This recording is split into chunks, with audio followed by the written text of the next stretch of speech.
I'm Aaron Sagers, and this is Talking Strange.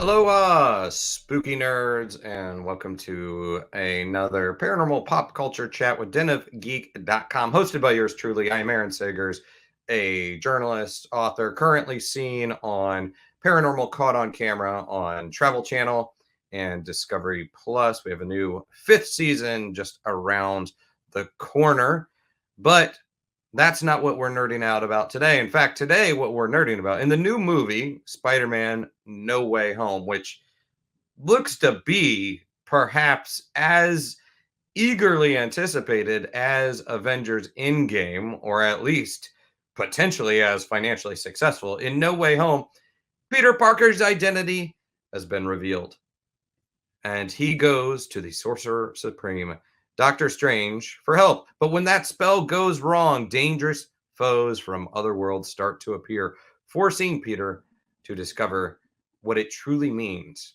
to be Spider-Man. Now, of course, Loki already toyed with the idea of the multiverse, but this new movie blows wide open this concept within the Marvel Cinematic Universe, and it's going to be further explored in the 2022 movie, Doctor Strange and the Multiverse of Madness. In fact, I think that's exactly going to be coming out 5 months from now.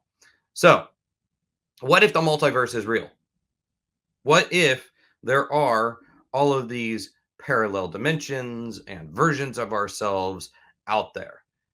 Speaking of which, I was going to wear a Spider-Man multiverse shirt, but I think it's in the wash. At least it's in the wash in this timeline, in this dimension. Maybe another version of me has it, but I do have my Spider-Man mug. So I do not have a Sorcerer Supreme on hand, but I have something that, dare I say, is even better. I have a Wizard of Weirdness.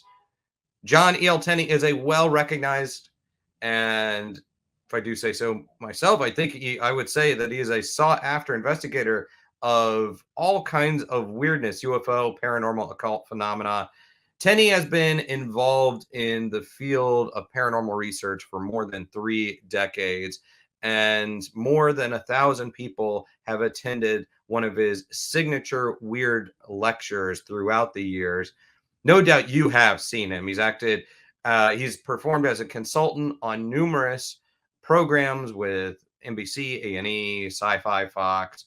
He has appeared on television shows including Unsolved Mysteries, Sightings, Paranormal State, Ghost Stalkers, Paranormal Lockdown, Hellier, and Kindred Spirits. And also, he's a friend of mine. He's a buddy. He's one of the most knowledgeable nerds I know.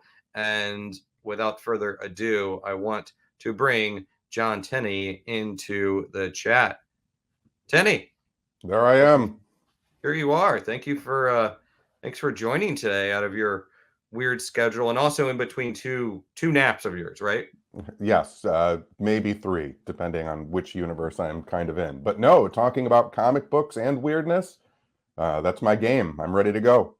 And I'm ready to have you here. We already have folks tuning in. We've got folks from Austin. Hey there, Beach Bum, ATX. Houston, couple Texans in the house. And Cedar Rapids, Jammer J. And a couple Minnesota, Winter Garden, Florida. And also our friend Alfonso from New York City. He's here as well. So, okay, let's get into it. Oh, okay, what is based on your definition, the way you view it, when we use the word multiverse, when we throw around the idea of parallel universes, how do you define it? How do you approach it from a starting point? Well, it's strange, right? Because we have these words these ideas like parallel dimensions and multiverses and omniverses and megaverses, and we throw them around as if they are interchangeable. But technically they really aren't. So when you hear people talking about there being multiple dimensions, that doesn't necessarily mean that there are multiple realities. You know, a dimension, the one that we live in, seems to have three and possibly a fourth if you count time. And a dimension is just a way to experience the universe that you are currently in. So a single universe can have multiple dimensions, but those dimensions don't necessarily have a universe attached to them aside from this one we live in. So that's one of the ideas that I really love to think about, is when there do become parallel realities, when there become a multiverse, when it becomes a megaverse, an dimensional property to them. And this isn't, at least for me as a researcher of paranormal and high strangeness phenomena, it's not such a strange idea, because it's an idea that's been around for as long as humans have tried to put stories down on paper or on papyrus, or, you know, pressed into clay blocks. We've always talked about things like heaven and hell, and those are separate realities from this reality. An afterlife is another existence, another world of existence. So, you know, whether you want to go back to the Epic of Gilgamesh or even the Bible, you already see the ideas of multiverses entering human folklore and storytelling. Yeah, there's and within myth and fiction, this idea of there being these overlapping worlds, it has been present for a long time. I mean, and actually, so you know, I even think within the nerd realm, it's already somewhat present within comic book movies and comic books. When we talk about Asgard and we talk about Thor and the nine realms of Norse mythology, I mean, those are essentially branches of the is it Yggdrasil? What's the Yeah, the world tree. the world tree? Yeah. So you know, there's Asgard here, Midgard there. We have Helm or Helheim and Jotunheim.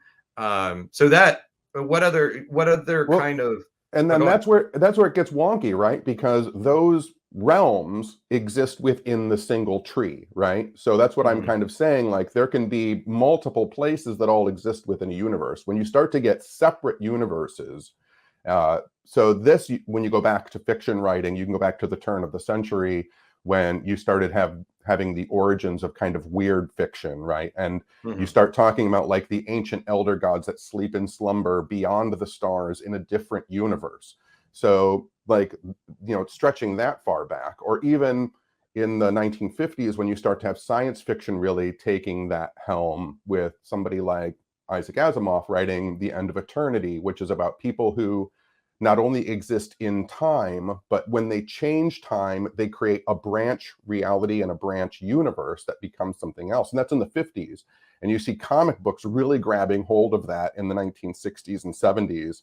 You know, when you have Ditko coming up with Doctor Strange, and you have, you know, Kirby going crazy with Celestials and Eternals, and let's make comic books as crazy as they should be. And I think that's the really wonderful world that we live in now, where you do have shows like Loki and WandaVision, and they're all Mhm. explaining all of these different possibilities.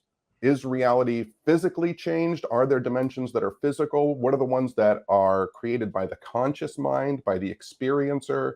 Can you experience someone else's reality? These are really deep, interesting philosophical questions. And of course, you know, the nerds got to it first. Mhm. Yeah, the and I'm going to circle back to some of the pop culture stuff in a minute, but the idea of a multiverse, or the word itself, was coined in well, it was used, applied to what we view as essentially the multiverse in 1952, and then first used in fiction in 1963. Michael Moorcock was the first one to use it in the Sundered Worlds. So the I want to, what other kind of folklore that you can think of, myth and folklore, was this really was really present in? Okay, so you view sort of the Asgardian, the Norse mythology, as one tree, one universe with different sort of realms, different, I guess, dimensions. What other folklore kind of leaned more into the idea of multiple overlapping universes. I believe it's present in Hindu cosmology, correct? For sure. And, most commonly you see coming from a more kind of Eurocentric idea of it. You'll find that stories of the fae folk and fairy tales are always talking about a separate realm, right? Like you can go into this mountain but you're not really inside the mountain. You enter a fairyland and time works differently. And you might only be in there for 4 minutes, but when you come back out, it's been 400 years and everyone that you know has passed away, which is crazy to think that they're talking about, time dilation and the way that scientists speak about going the speed of light, and you come back and everybody's older, but you're the same age. But these are being told in fairy tales in the 1600s about the fae folk and the fairies. So you do see it overlap a lot. And again, if you go back to fiction writing, I've always thought that fiction writers, comic book authors, artists in general are much better predictors at what the universe might be because they're allowed to be creative when thinking about it. And I think the universe is creative in the way that it does things. And so you see a lot of glimpses, probably the things that spark scientists into thinking deeper about reality after reading fiction or comic books.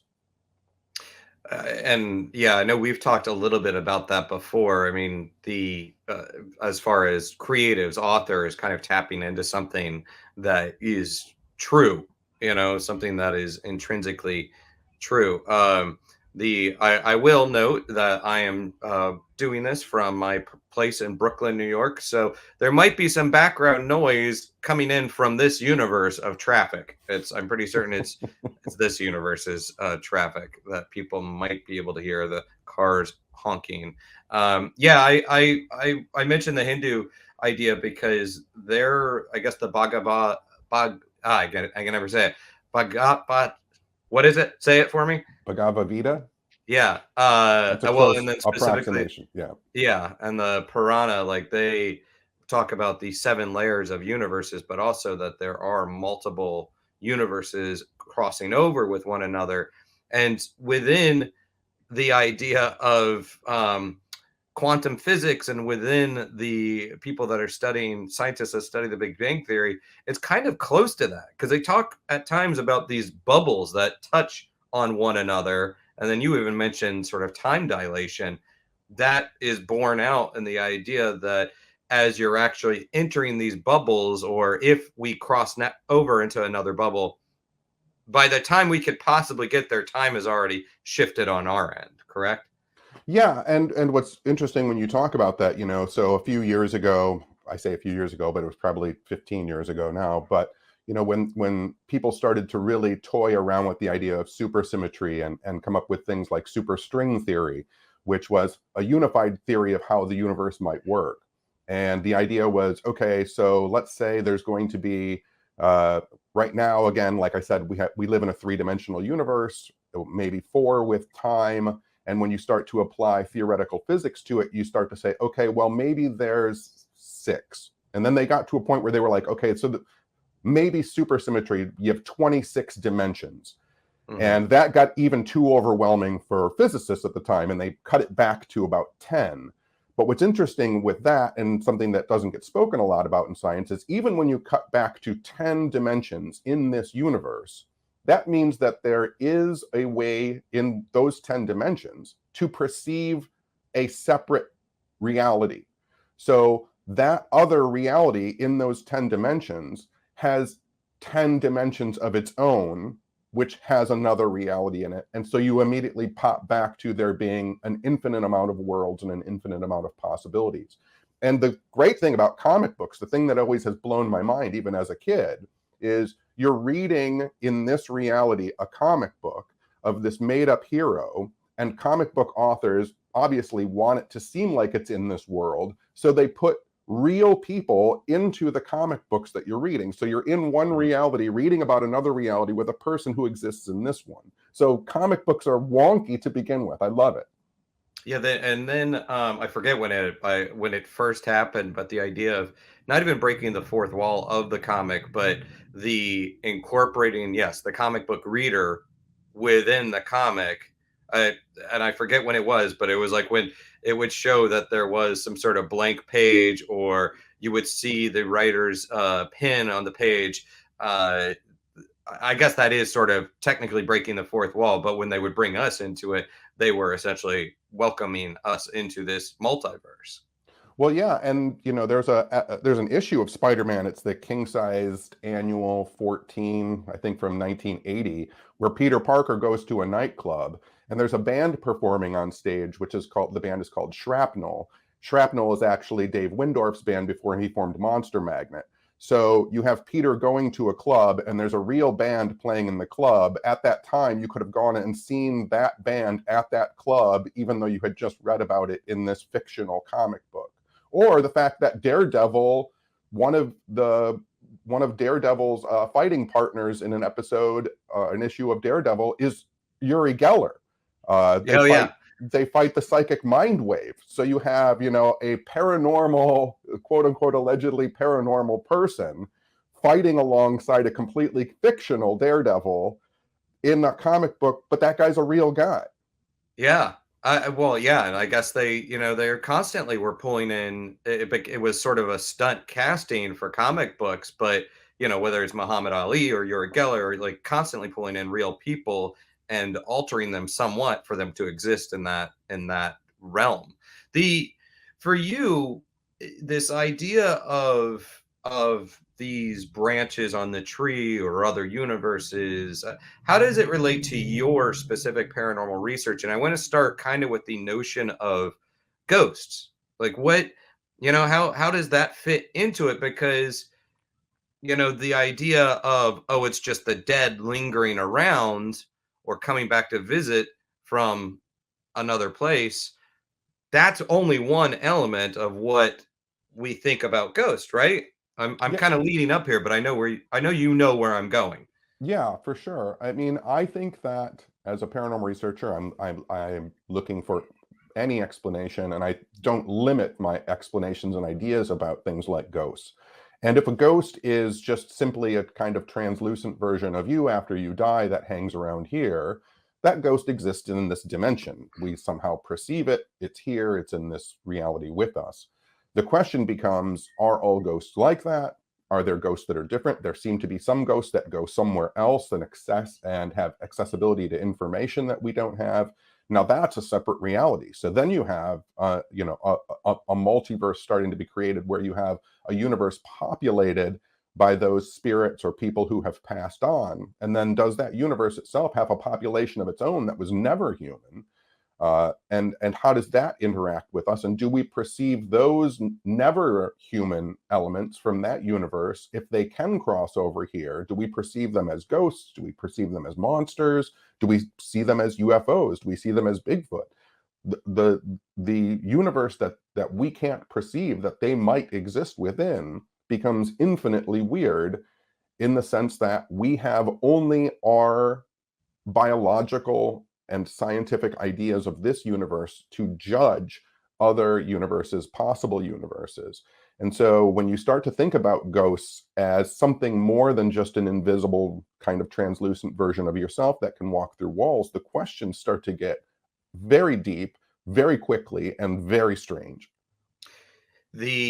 Well, and even if a ghost is someone who has died in this timeline's past, and is somehow coming back to visit, then that would essentially make them, even if they were coming from quote unquote an afterlife, a heaven or whatever, even that would make them something of a interdimensional traveler, would you say?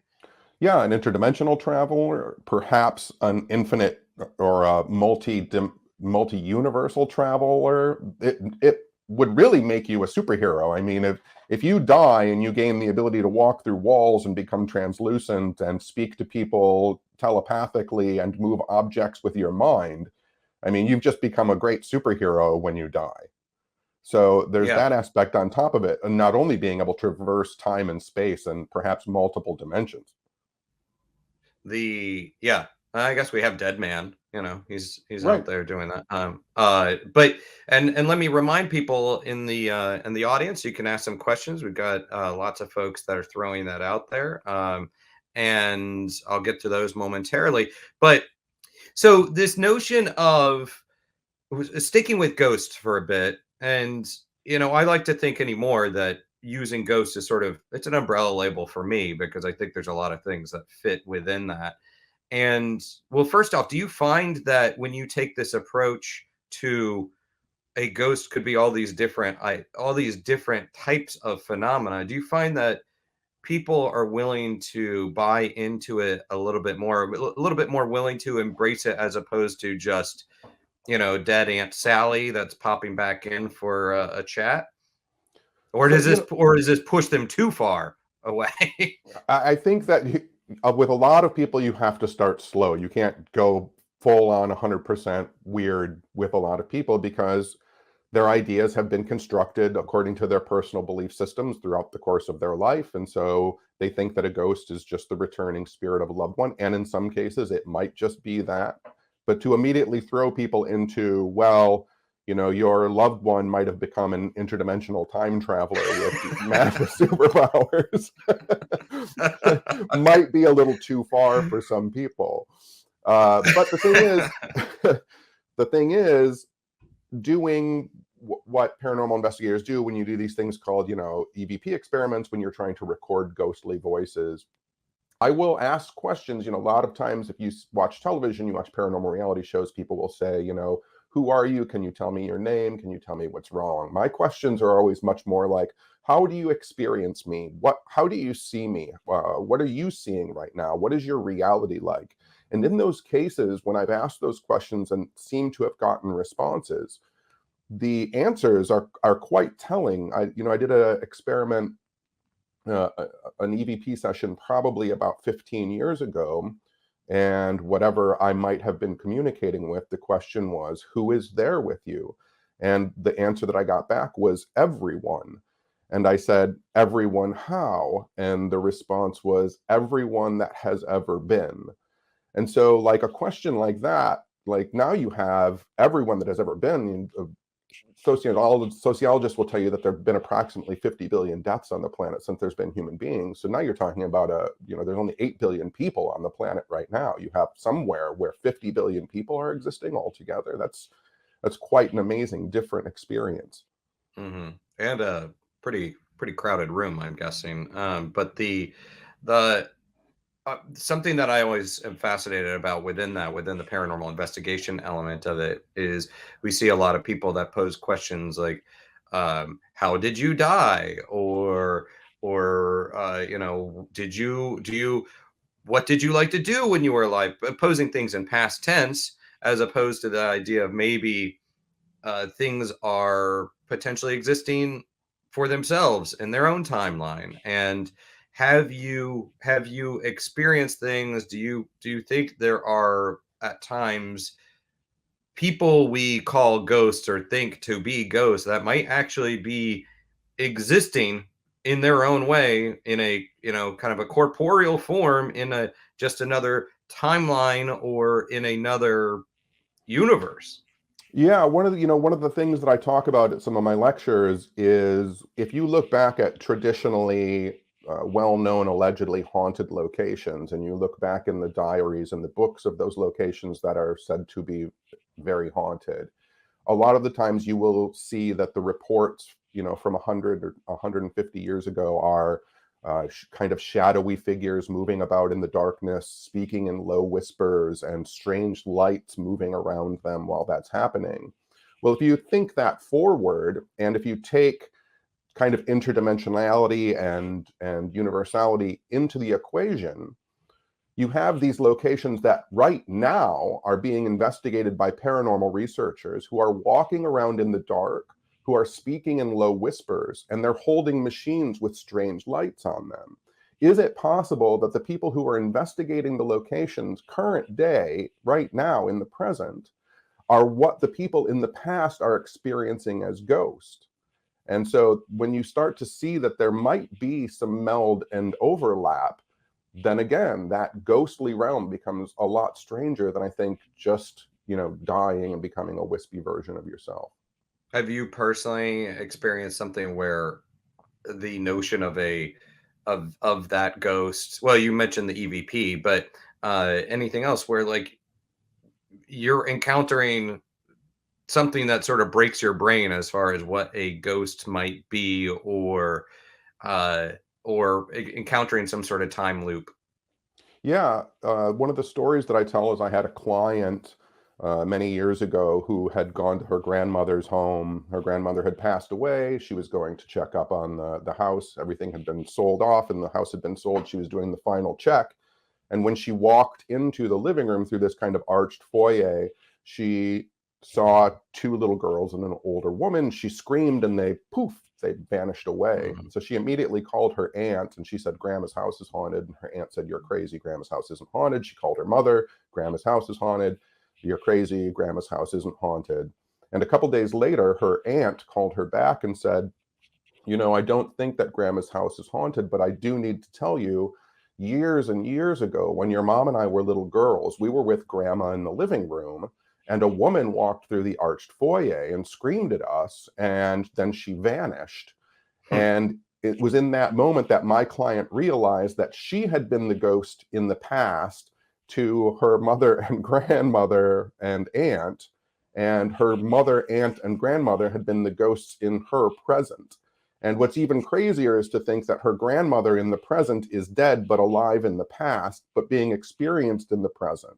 So not only do you have like time travel happening, but you have time traveling ghosts happening. Yeah. And I've heard those stories before. I'm just like I'm lobbing some teeing up some good ones to get some nice But like raw I, meat out of you. but you know this, and like I just said, it's sometimes very hard to tell people like your grandma's a time traveler. I mean, I think it would make grandma pretty cool. The what about the idea of you mentioned UFOs, and I think even we can kind of go into cryptids a little bit.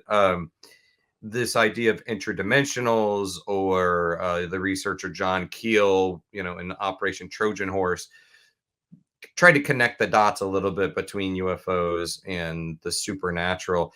Can you go into that a little bit more about what those theories are? And I mean, is that something that you think is widely accepted by, ufologists now, researchers?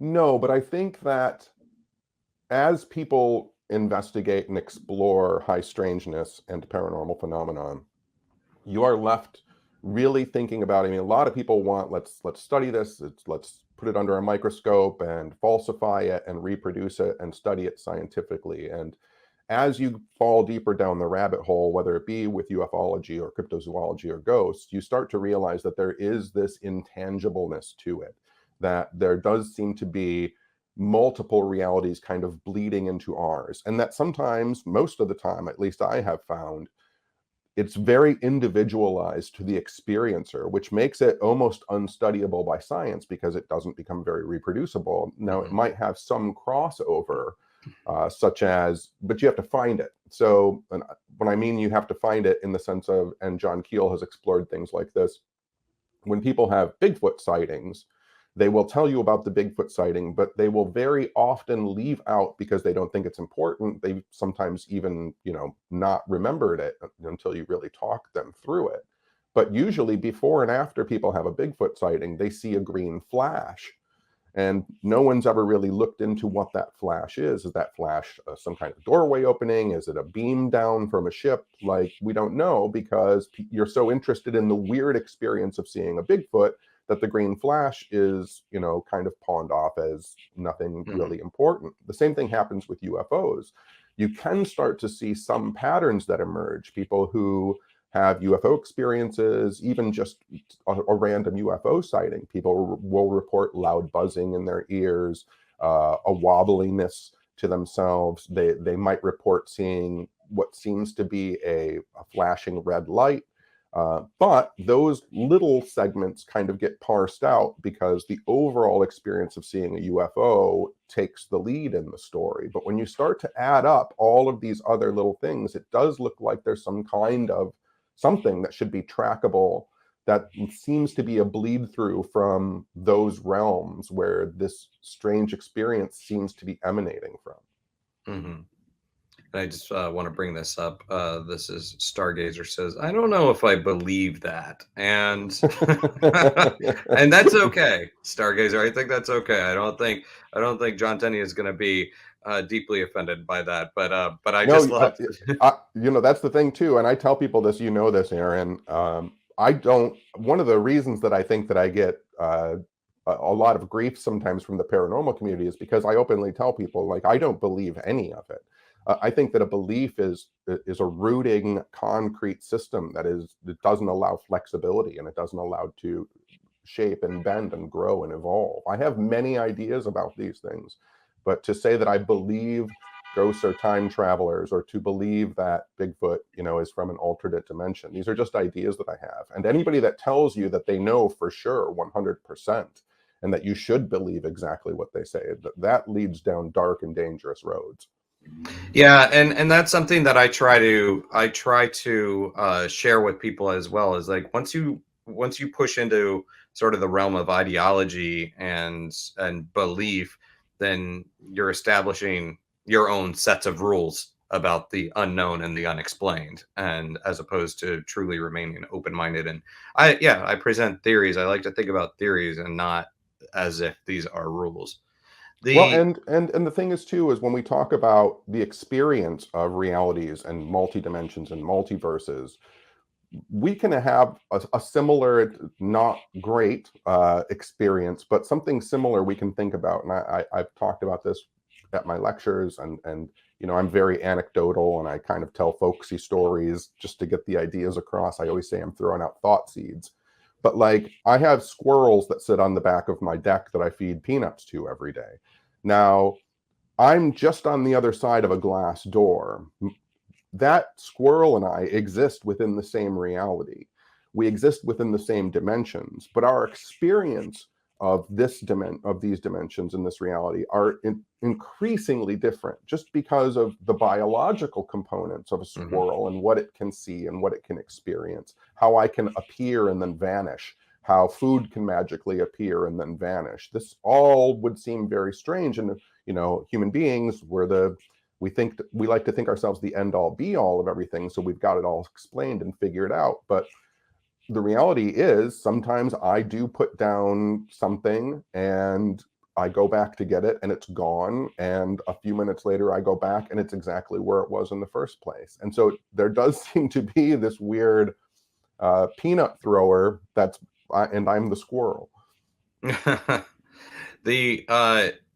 want to throw this one out there. What's your favorite book and or teaching on quantum physics? I mean, I think that's a good question, but also just overall, what are some of you've conducted a lot of research across the decades, but what are some of the books that you enjoy, not just quantum physics, that you think could help bring people along a little bit on this weird journey, or journey into weirdness? I like Brian Greene for physics stuff. Obviously, Stephen Hawking makes things very palatable for people. When you get into paranormal stuff, Brian Greene also has a great kind of 9 types of dimensionality and universes. He talks about, brain theory and inflationary theory and quilted universe. So I think that is I'm trying to remember the name of another book called The Whole Shebang is the name of the book. I can't think of the author's name right now, but I think that's kind of good to look into, kind of a cosmological framework. Also, if you want to get weird, reading things like John Keel, whether it's, even though some of his stuff is slightly wonky, Jacques Vallée too, I think Passport to Magonia is a good book to get people on that track. Or even John Fraser's The Golden Bow, which is a huge collection of folkloric stories that he was compiled together. I think that when you start to think about paranormal phenomena and science, I think that you really need to have a good base in folklore, because I do think it's important. I do think that there are archetypes that repeat. not just in folklore, but actually in science. I think that when a good idea is present, it presents itself in multiple researchers. That way the universe kind of doesn't lose the idea. You can see that with the ideas that Einstein was developing, other people were developing it at the same time. Just in case anything happened to Einstein, the universe was going to make sure that there was at least one more there. But yeah, I mean, like I said, Brian Greene, John Keel, Jacques Vallée, Stephen Hawking, even Michio Kaku writing Hyperspace, that's a great book too. Yeah, and for anyone that doesn't know out there, with John Keel, I mentioned Operation Trojan Horse, but more famously known for the Mothman prophecies, which is, that was my first exposure to Keel, I think, like a lot of people, and I still enjoy it, although some of his opinion on gender and whatnot is somewhat dated, or entirely dated. And then you mentioned Jacques Vallée and Vallée and J. Allen Hynek, which we think of more, well, within mainstream because there was the Project Blue Book series. Hynek himself kind of moved into this idea of interdimensional theories. Correct? Correct me if I'm wrong, because didn't he write about it with Vallée? Yes. So they wrote a book together. And I think it's interesting. So Vallée is one of kind of the old school UFO researchers, but he started off at SRI, which is a Stanford Research Institute in California back in the 1950s and 60s. And he was a computer programmer interested in UFOs, but at SRI, one of the things that he was kind of tasked with was creating a computer system that could enhance people's telepathy, if they had telepathy, enhance psychic communication. And so they actually created ARPANET, which became the internet. It was a way that they could conduct telepathic experiments from California to people in New York.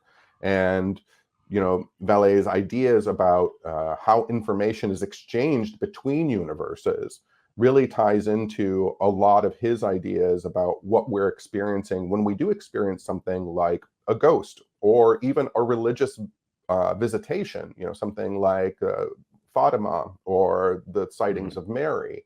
How are these things being processed by the brain, and what role does our perception play in understanding those processes? And just circling back, you mentioned folklore. I mean, I've always thought about the idea of doppelgangers. The doppelgangers of encountering versions of ourselves, depending on the culture. It's either a dark messenger, or it's just sort of a blip in time, seeing dad come home and go up the steps a few minutes before dad comes home and it goes up the steps.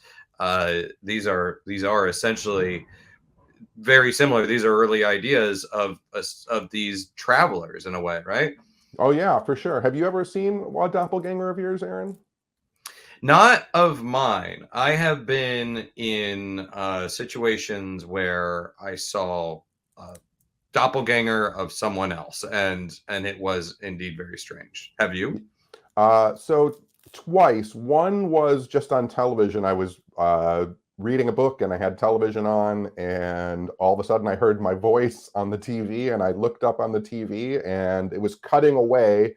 But it was me in Florida talking to someone about a hurricane, and my mind just fried. This was pre-internet, so I couldn't go back and find the clip. But it's interesting when I think about the second one, which is I have a very strange recollection of when I was in like third or fourth grade. I fell off a swing, and the swing hit me in the head. But right before it hit me in the head, I was kind of tugged. There were adults on the playground too, but this adult tugged me. And when I think back now, it was this bald man who was older. And I think he kind of saved me from being more hurt than I was. And as I get older and as I have lost my hair, I'm coming to realize that perhaps that was me that helped me when I fell off that swing. Isn't that the Twilight Zone episode where the guy goes back to his old town and he walking encounters distance? Yeah. Although he's meddling with things and trying to interact with his younger self when he actually causes an injury to himself. And I'm not one to do that. People have asked me before if I could travel through time, what would I go, what would I change? And I really wouldn't want to change anything. I'm pretty satisfied with the person that I am. I think if anything, I would just like to go back and watch something like my father meet my mother for the first time, or watch me creepily fall in love for the first time.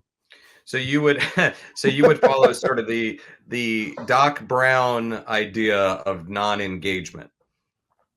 Yes, and to go back to Asimov for a second, Asimov used to talk about this interwoven tapestry of timelines and universes, and he would say that if you had a rug stretched out in front of you, you actually could go in and change something. You could snip one of those threads, but the rug isn't going to fall apart. You would have to massively go in and make immense changes to the timeline for something to be noticeably different. Yeah, I think that's kind of a Doctor Who idea as well, that there are just sort of moments that in time that are especially significant, that they're staples that hold things together. And it's interesting within the Marvel Cinematic Universe. So in Endgame, of course, they travel through time, and they kind of dismiss they discuss Back to the Future, the idea that if you go back, you're creating a separate timeline. They kind of dismiss that and say you just go back and you can kind of pop in and out as long as you're popping in and out at the precise times. Is that which kind of idea do you kind of go with this? I think especially with the Marvel universe doing that, I thought it was interesting that they decided to go into the kind of quantum realm beyond this reality. Mm-hmm.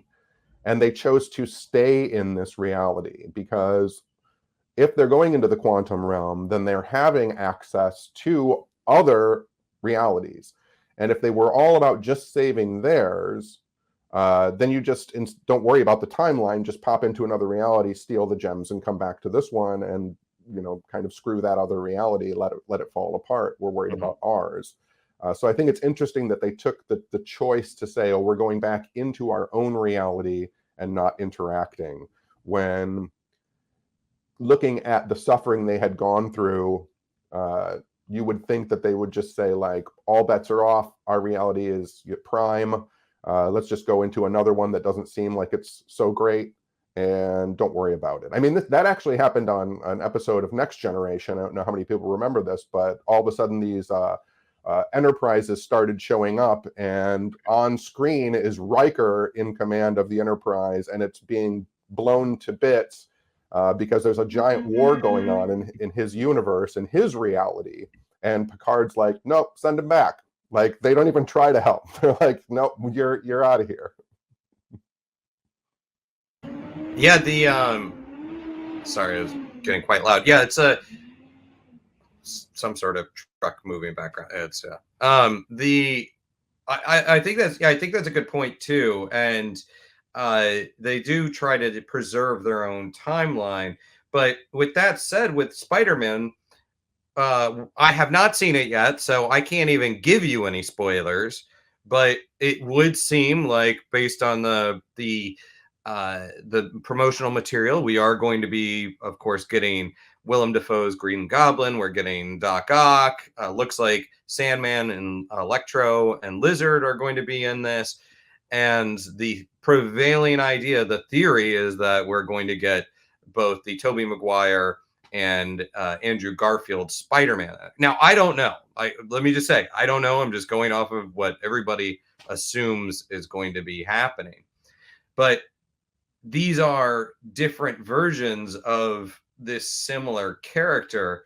So what do you think about that? And do you think that it is that we do have these other universes where there is a similar John Tenney, but not quite the the one with the goatee, or the well that's kind of, we're back to where we actually kind of started, which was when you allow for one more, or when you allow for 10 more, you have to start allowing for an infinite variety. And an infinite variety means an infinite variety. I mean, that means that there's a universe where you and I are talking, and everything in the universe is exactly the same, except for the fact that, like, one of the pages of my books is behind me is slightly bent.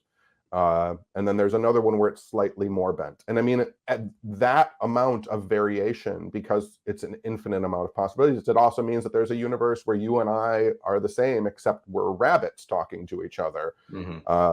So, you know, it's one of those things with Spider-Man, and what I assume is the Doctor Strange movie. Like, they are going into multiple different realities in the universes. They're going into this like larger megaverse, omniverse, right? And that's interesting to me too, especially because scientifically, you also have to look at like, well, what are the variations of those universes? Because when they start to touch, like if you go into another reality that gravity is slightly different than ours, like what effect is that going to have on ours when all of a sudden there are two laws of gravity instead of one? Which one are they going to fight for dominance? Is it just going to be completely off the rails? So I don't think Spider-Man will touch so much on that, but it might. I mean, maybe that's why in the trailer for Spider-Man you see, you know, grounds folding in and people falling up and out and over. So, you know, the science itself inside the Spider-Man universe might be changing as well. I thought Loki did a really nice job with the idea of the variants, that it was one Loki appearing in different ways, and that kind of ties into potentially these Peter Parkers that look different. But for me, I absolutely love Spider-Man Into the Spider-Verse, because this is introducing the idea of the multiverse, and yet that one spider is going to bite different people, or it's a different spider biting different people, and that it almost suggests that there is this need across universes for certain characters or certain certain archetypes, that there needs to be a Spider-Man everywhere. Yeah, and that's always been interesting too. Are there going to be repeating patterns like the spider always biting someone? But then again, when you come into an infinite variety, you obviously are going to have to say like, well, have to be, since it's infinitesimal and since it goes on in every direction in every way, there are going to be universes where it doesn't happen or where the effects are horrible. I think Marvel did a comic book about that called Ruins, where you see Peter Parker gets bitten by a spider, but he just gets radioactive poisoning blood and dies. Like, that's one of the possibilities of being bitten by a radioactive spider. Yeah. I'm going to show this. This explains mall Santas.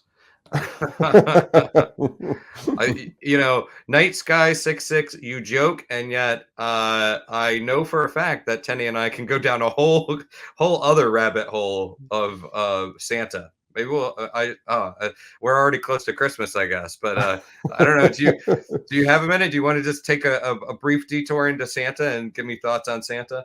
I mean, if human beings collectively can create something all by thinking of the same thing at the same time, there are millions of children thinking about Santa Claus on one night and forming a thought form, perhaps forcing an actual Santa Claus into reality. Santa Claus as the ultimate egregore, the combined longings, lovings, and ideas of children manifested into our reality. And sometimes you do see very strange pictures that might look like Santa Claus or reindeer flying in the sky. Yeah. I mean, something I often say is Santa exists more than most of the people that I even interact with on Twitter or might follow me on Twitter. Like, I know what Santa looks like. I know what he does for a job. I know where he lives. I know who he's married to. He's I sent letters to him as a child and were encouraged to send letters to him by my parents. So, as far as someone that fully exists, Santa, he ate the cookies that I put out for him. Exactly. He took the carrots for the reindeer too from my hood. But is there a comic? Well, okay. Before I want to ask another question about Spider-Man, but like anything you would like to see with No Way Home, as both a nerd and researcher of the weird, anything you want to see out of Spider-Man No Way Home? No, I'm just excited to see it. I have a slightly long history with Spider-Man. You know, Spider-Man again as someone you meet as a child. I met Spider-Man at 7-Eleven when I was 8 years old. He was there for Spider-Man Slurpee cups, and that was the first costumed character I ever met. In later life, a friend of mine revealed that he had played the part of Spider-Man on the Electric Company, which I had watched growing up. Wow. That was a mind blower when I found that out. So Spider-Man, no matter what happens, I want to see it, and I'll be happy to see it. Yeah, Spider-Man is my favorite superhero, and for kind of the same reason or similar reason to yours. I remember I already loved him, and I remember him from the Electric Company, Electric Factory, Electric Company. And he didn't speak in that, just in word bubbles, I guess. But for me, it was at like some state fair, the guy Spider-Man standing there taking Polaroid photos with kids that would then be put into a nice little decorated sleeve. And when I went up to take a picture with Spider-Man, I said, "Don't worry, I won't tell anyone you're really Peter Parker." And he's like, "Shh, thanks, kid. All right, let's shoot some webs." And we did and the fact that I remember that, yes, I have a long history with Spider-Man. I wasn't allowed to read Spider-Man for about a year, Spider-Man comics for about a year, because we had a very narrow hallway in the house I grew up in, and I would put my legs and my hands in the hallway, and I would shimmy up the walls like Spider-Man, and my head hit this light fixture that my mother had gotten for Christmas, and I broke it. And so for like a year, my parents wouldn't let me read Spider-Man. Spider-Man was a role model for me because I was a short kid. I still am a short guy, and it taught me to climb and scramble and everything all over everything. Someone else wants to know before we wrap this up: is there another comic book or storyline you would like to see get a multiverse treatment? We'll say get the multiverse treatment, or also adapt it into perhaps a movie. Maybe that's what you mean. But yeah. This has always been, it's one of those passions of my childhood, is I want a movie, and it would have to be with multiple realities. It would have to be with multiple universes because of the dire wraiths who exist in this universe. But I would love to see some type of multiversal cosmic movie of Rom the Space Knight. Wow. Yeah. I think Rom had some interesting rights issues for a while because it still does. Hasbro, yeah, I think, still owns it. Yeah, but seems like they could probably figure that out. Why do you think there is this mainstream? Obviously, as you said, like pop culture has always been talking about the multiverse and in one form or the other calling it different things, but now we are seeing the MCU, Marvel, and Sony lean into this heavily. We have this Flash movie on the way that kind of takes elements from Flashpoint, but we get the Michael Keaton Batman and a Ben Affleck Batman. And these are things that studios would not have even touched years ago, I think. Not at this level. And it seems like something that fans are ready for. Has there been a change? Has everybody, is this kind of a new acceptance? And if so, why do you think? I think that humans have always had this longing for fantasy realities where things are stranger but better, perhaps, to escape the current reality we seem to all be sharing. And, whether it's something like even Fantasy Island back in the 70s, you could go to this place and your dreams could come true. Maybe they weren't working out the way then you appreciated your reality at the end that you were actually existing in. And I think that we just live in a time of such information overload, and there's so much going on in our day-to-day lives. Like the market for people giving them a chance to escape into a different universe has become very palatable to a very large population. Yeah. And someone said that they could listen to us talk all day long. I appreciate this. And it is it's great talking to you. Weirdness Wednesdays with Aaron and John. It's that weird that it happens on a Tuesday, in fact. Right? Unless that person is watching on a Wednesday tomorrow. Right. Oh shit, it's happening. It's already happening.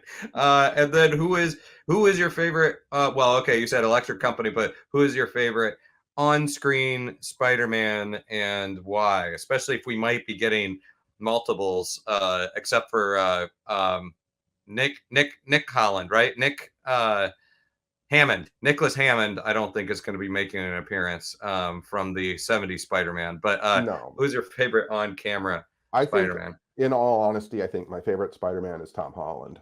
There's Yeah. something about his lankiness. There's something about the way he plays nerdy and geeky and is happy to be playing nerdy and geeky that I find very appealing in Peter Parker. Yeah. Yeah. It's I will say when they started doing the live action movies, I really wanted it to be because I always grew up with Spider-Man. He was already well into his 20s, and shortly after, like, married MJ. I was always into the somewhat more grown-up Spider-Man, but I do like Tom Holland in high school as Spider-Man. Although, I'd be okay if he got married to MJ again. I mean, that's a whole other storyline, Right? which is how we got to No Way Home, right? Like Yeah. wiping out. That was Brand New Day. Yes. I think so. And he Yeah. made a deal with the devil, or Mephisto, right? I think Right. that's Who how exists that. in a different dimension. Yeah, who exists in a different dimension. Weird. I love it. I love it.